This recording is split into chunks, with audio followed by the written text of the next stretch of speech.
Isang maikling kwento pero totoo. Nang nilalang ng Diyos ang kalabaw, sabi niya rito, ikaw ay magtatrabaho mula umaga hanggang gabi. Bubuhatin mo at kakayanin ang lahat ng ipapapasan sa iyo, mabubuhay ka ng 50 taon. Sagot ng kalabaw, masyadong mahaba po yung 50 taon, pwede po bang 20 taon na lang? At sumang-ayon ang Diyos sa kahilingan ng kalabaw. Nang nilalang ng Diyos ang aso, sabi niya rito, ikaw ay magiging tagabantay ng bahay, sunod-suluran sa gusto ng iyong amo, mabubuhay ka ng 25 taon.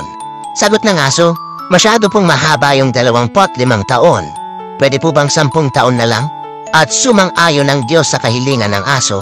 Nang nilalang ng Diyos ang unggoy, sabi niya rito, ikaw ay magpapalipat-lipat sa mga baging, magiging katawa-tawa at nakakaaliw, mabubuhay ka ng 20 taon.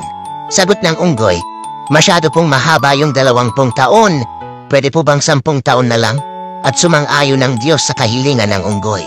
Nang nilalang ng Diyos ang tao, sabi niya rito, ikaw ang pinakamatalinong nilalang sa mundo, magiging amo ng lahat ng mga hayop, dodominahin mo ang buong mundo, mabubuhay ka ng 20 taon. Sagot ng tao, masyado pong maiksi yung 20 taon. Pwede po bang ibigay ninyo sa akin yung 30 taon na tinanggihan ng kalabaw, 15 taon na tinanggihan ng aso, at 10 taon na tinanggihan ng unggoy? At sumangayon uli ang Diyos sa kahilingan ng tao. Mula noon, ang tao ay namuhay ng 20 taon bilang tao. Nang siya'y ikasal, siya ay namuhay ng 30 taon bilang kalabaw.